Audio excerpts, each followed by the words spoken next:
In this video, we'll be looking at smelters. And I'm not talking about an 8 smelters array, I'm talking about a 120 furnace array. In this video, we'll be going over it block by block. We'll be explaining what goes where and why it goes where, and hopefully you guys will understand more about it afterwards. Here is the full list of items required to make the smelter. A small heads up though, the iron blocks can be replaced with any full block, so can the glass. The smooth stone slabs can be replaced with any slab, and the redstone block can be replaced by any redstone power block, for instance, just a lever on a full block. And since for some reason my little Medicat doesn't feel like showing hopper minecarts, you'll also need 28 of those. And for anyone who would like, down in the description is a link to the Discord where you can also find the world download and little Medica file for the smelter. But let's jump in. Let's first talk about the dimensions of this thing. The sizes of this furnace array are 33 blocks wide, 37 blocks deep and 19 blocks tall. We start from the back of our area, come in 4 blocks and go 2 blocks up. From here go 4 blocks even further in and place 1 block on top of the first one. The corner block in here can even go again. In front of these 4 blocks, place a redstone block, another 11 full blocks in front, 1 more redstone block and another 4 full blocks. Finish it up with soul sands and fill the entire row with powered rails. From the backside of the array, place 2 temporary blocks above the third rail from the back and a full block on top. Place a full block on either side of this block and make it in total a 3 by 12 platform of full blocks. Place a row of 12 temporary blocks out from the front of the platform and put a full block behind it. Then put 2 blocks underneath the last 2 temporary blocks and remove the entire row of temporary blocks again. Take the shape you just created and make it 12 blocks wide as well, making it the same depth as the middle platform.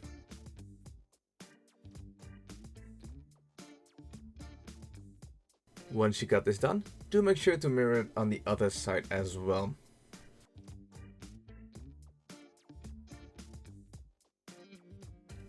Looking from the front of the array, place 3 temporary blocks in a corner shape underneath the front row of the right platform. Place a downward facing hopper on the temporary block and do the same of this every other block, leaving the last block open. For each of these hoppers, have 9 more facing into each other to create the entire row for the output hoppers.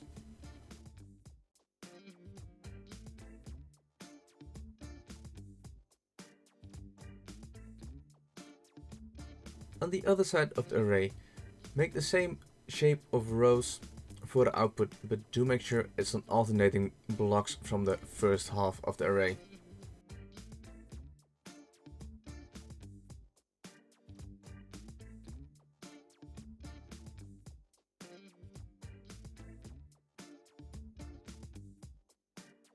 Now that all the output hoppers are in, let's place a furnace on each and every single one of these output hoppers.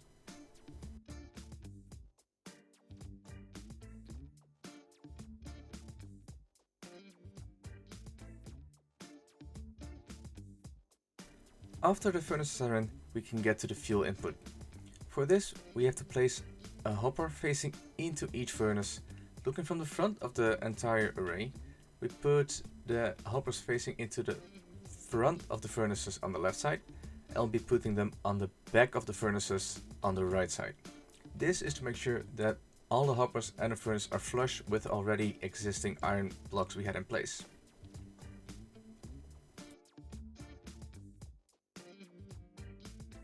Next up is the item input. For this we put a hopper facing into the top of each single furnace.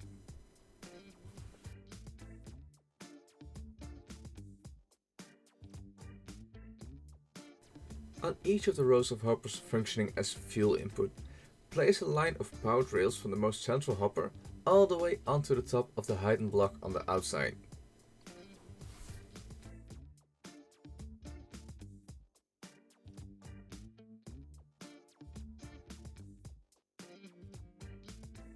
Break the rails on top of the heightened full blocks and place another row of full blocks here.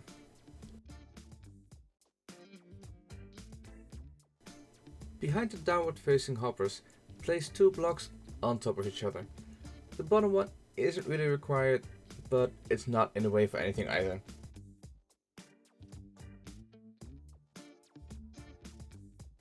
Next we have to play a row of top half slabs in between the rows of full blocks we just placed. Do this on both sides of the array. After that, go back to the central platform and place some full blocks on the outer sides above the fuel input lines. From there, create some rail lines on top of the input hoppers going from the top of the blocks we just placed onto the end of the input hopper line.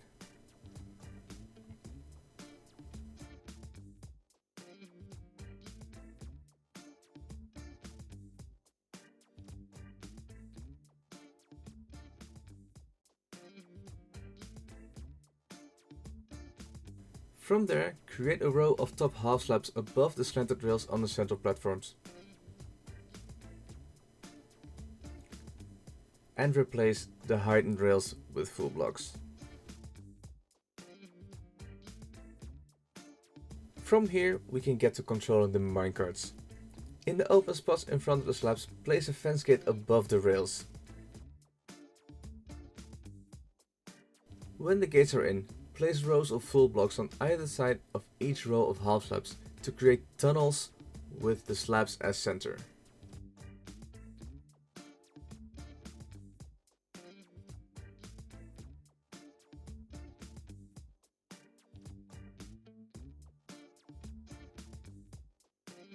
From the central platform, place 7 full blocks in front of the half slabs with 5 more on either side of these, leaving a gap at the end.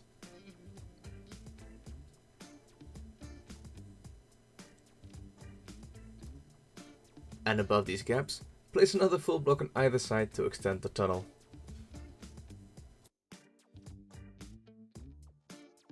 Next up is creating the rail track for refueling all the furnaces.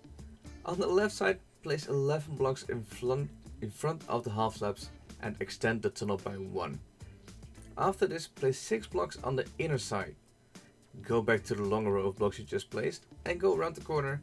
Place 6 more blocks, a temporary block, and continue until you're at the same level as the other row of slabs and go around the corner again there.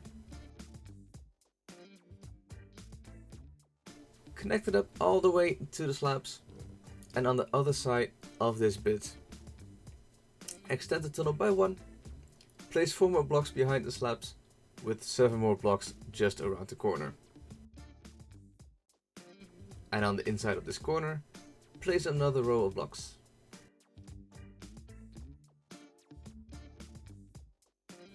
Continue this main line out all the way until you can connect it back up to the first row of slabs.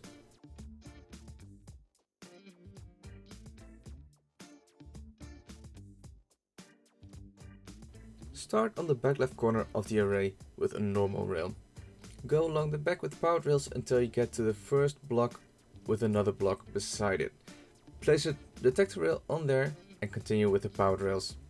In the corner, another normal rail and another full strip of powered rails.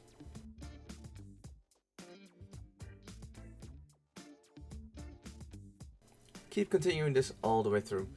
Leave a little bit of a gap where we had the temporary block before. And on the other side, yet another corner, and when you hit the first block with another block on the side here again, place a detector rail and connect it all the way up to the starting corner.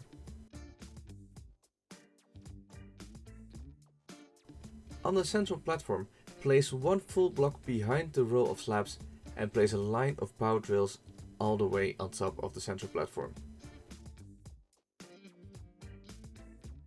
And at the very end, when we're at the last blocks with blocks beside it, place another detector rail. At the back of the array, place a redstone dust next to the detector rail. 5 repeaters just behind that. Another dust in the corner with another repeater facing into the iron block for the tunnel. All of these repeaters should be set to 4 ticks. On the top of the inner side of the tunnel, start with 2 redstone dust, then a repeater on 4 ticks, another dust, another repeater on 4 ticks, dust, etc, etc. Keep continuing this pattern all the way until the end. The important part of this one is that there's always a dust above the gates.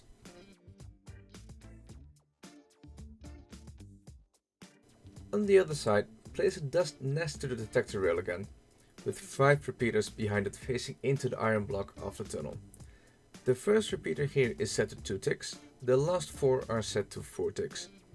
Atop the inner side of the tunnel again, start with 2 dust, a repeater behind, and keep continuing the pattern as it was on the other side, with a repeater, dust, etc.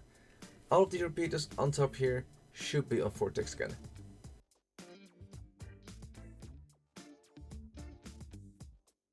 On the central platform, place a dust on either side of the detector rail, with 4 repeaters behind them, facing into the iron blocks of the tunnel.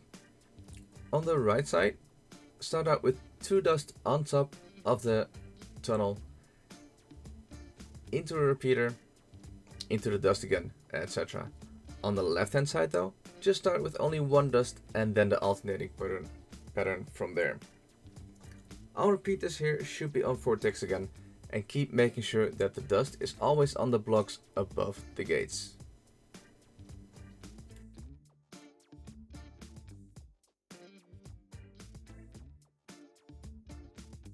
Next up is making sure that all the powered rails are actually powered.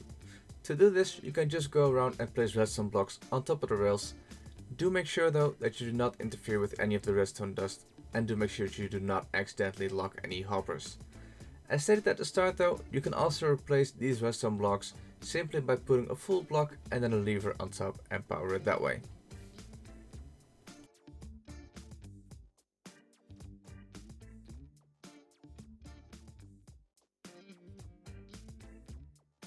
At the back of the array, go to the rail that we started the smelter out with and create a glass tube with a hole above the outermost rail piece. Bring the glass all the way up to the same level as the full block that the rail is on, and put the full block on top of the glass. Connect the full blocks up to the rest of the tunnel, just to make it a bit easier later.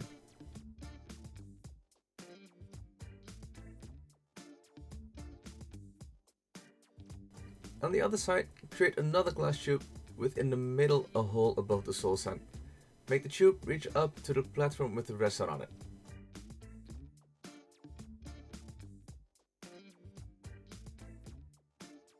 Fill this tube with water to create a 5 block tall water elevator. And on the opposite of the full block, place the scaffolding and extend the scaffolding to overtop the water elevator.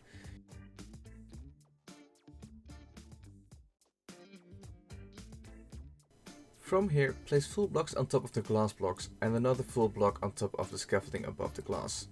Place the detector rail on top of the open scaffolding and a temporary rail on the heightened full block to make the detector rail slanted.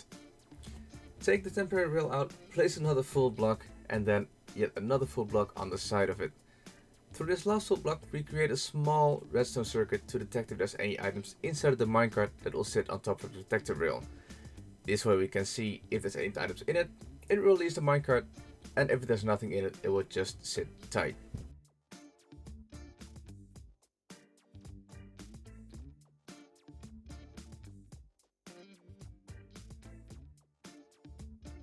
After that, place a top half slab behind the gate and some blocks above it to create a small hole. This hole is going to be functioning as our input later on. Go to the rail track for the fuel input and to the little gap that we left in there. Create a small staircase out of glass blocks with a higher part towards the item input and place the rails. It might be a little bit tricky to place them in this situation, but do make sure that the detector rail is facing up though. And in case you're missing any rails that are being powered right here, do make sure that they all are powered. At this detector rail, we are going to make the same detection circuit as for the item input. We're going to put a block next to the detector rail, a comparator out of that block, leading into another full block, a torch on the side,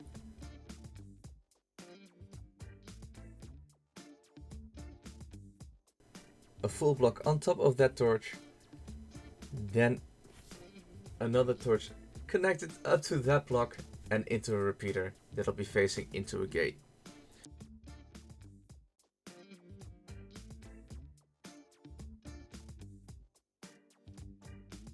But in this situation we also have to check that the minecart is full enough. To do that, we're going to put another comparator facing into the comparator we already have, and we're going to be reading out a composer that's going to be at maximum level. This is all to make sure that the minecart is going to have enough capacity in it to deliver one fuel to every single furnace. Do make sure though that the composer is going to be at maximum level, otherwise the minecart will not have enough items in it.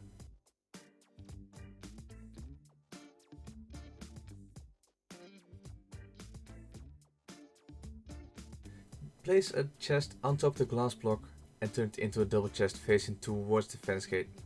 This double chest is gonna be the fuel inputs. Go back to the tunnels and waterlock all the rails in between. This is to slow the minecart down and to make the item distribution work just a bit better. For the outer tunnels you can just waterlock every single rail, but at the center tunnel do make sure to not fill up the very last rail piece, otherwise it's gonna be overflowing into the glass tube.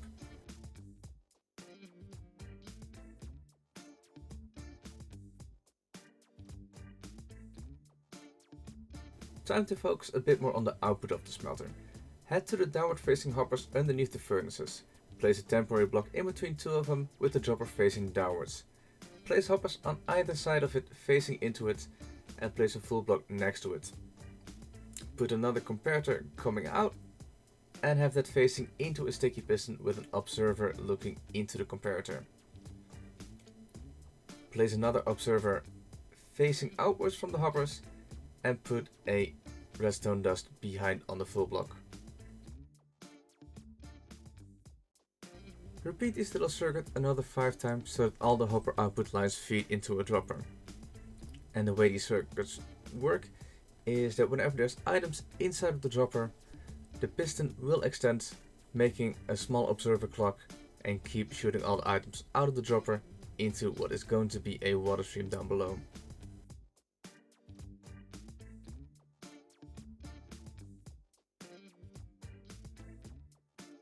Below the droppers we are going to create some water streams to easily transport the smelted items to a central storage. We will start the stream below the front dropper and bring it towards the back. After 7 blocks, place a packed ice and then another 7 blocks with 1 more packed ice again.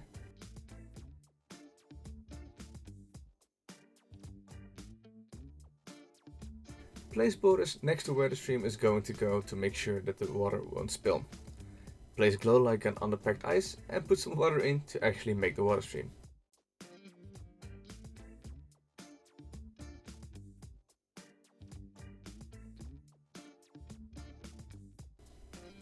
Copy this over on the other side as well.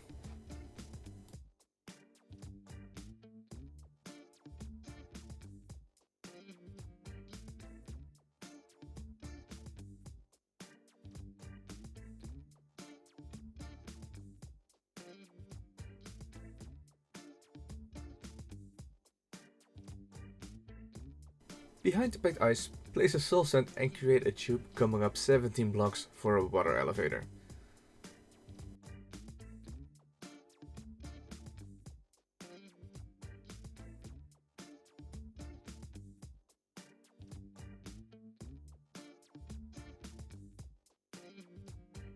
From the 16th block of the bubble feather, make another water stream coming forwards 30 blocks total. The way I'm doing the item collection for this smelter is just one way of many. I chose this one specifically because it's easy to show how it would work. But you can do the water streams any way you would want to make sure you can decorate it any way you would like. If you were to do your own way of doing this collection though, do make sure you have at least 5 hoppers to collect the output to make sure that no items get lost from there. At the end of the 30 blocks, place 2 more coming towards the center and fill up the tubes to create water elevators.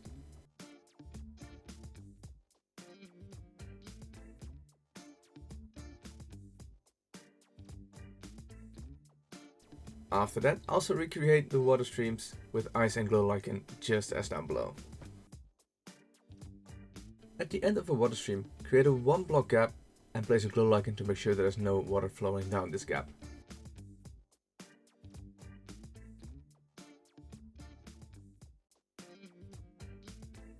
Go back to the fuel input. Above the block the comparator faces into, put 2 temporary blocks and tower up 4 double chests. Put a hopper into each of the chest's sides and 2 hoppers into each of the chest's backs. After that, place a hopper facing into the side hopper and a hopper facing into the rightmost side hopper, with a second hopper facing into that one. Put a glass pane on each of the hoppers in the corner and put a rail on top of the full block. Place a hopper minecart on top of the rail and break the rail. Then carefully push the hopper minecart into the corner so it's completely inside of the glass panes. This little setup will make sure that each of the hopper lines will get an item from this hopper minecart, and to make sure that items are as quickly down into the chest as possible.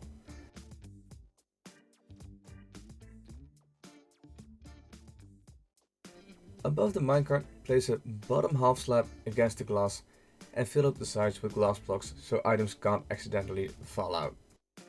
The water stream will make sure that all the items flow into the corner of the slab right above the minecart so items get picked up. So no need to worry about any loss in items there. Once you got one side completely done, obviously do make sure to also copy it over on the other side for the item collection. On this side I did accidentally place a top half slab right over here. This is supposed to be a bottom half slab though. Do make sure not to make the same mistake. Next up is getting all the hopper minecarts in place. Basically, wherever you see a fence gate, do make sure to put a hopper minecart right behind it. The way the smelter works is that each of the lower hoppers will pull exactly 10 items from the minecarts going over top. These lower minecarts will deliver exactly 1 item again to each furnace, and the gates are timed in such a manner that they will release right as the higher minecart has just passed over it.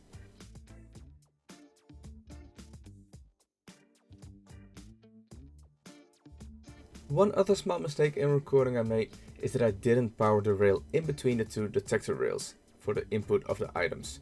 You can either put a lever on the full block behind, or you can replace this entire block with a redstone block.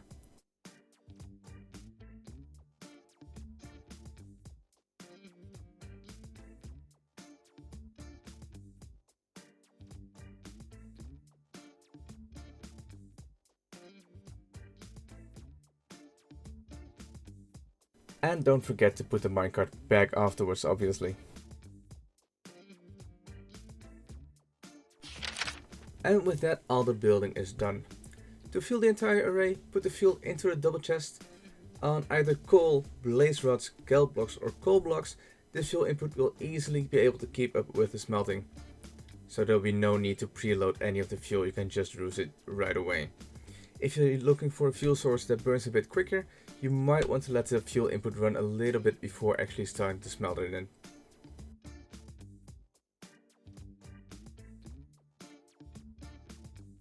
As for the input itself, just toss the items you want smelted into the intended slab and the minecart will keep picking it up and distributing it over the smelters.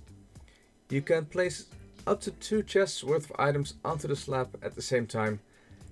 If you put any more in, they might start despawning before actually getting picked up, so do make sure to care about that one.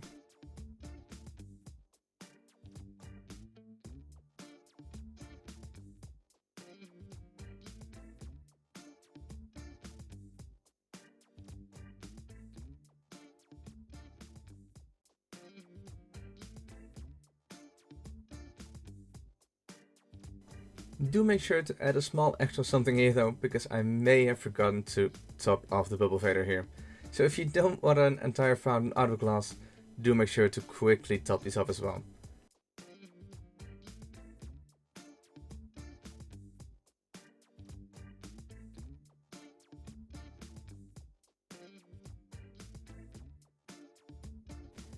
I hope this smelter may help you out in your world, and do feel free to let me know how it worked out. And if you have any questions, feel free to send them and I'll try to answer as best as I can. Thanks for watching!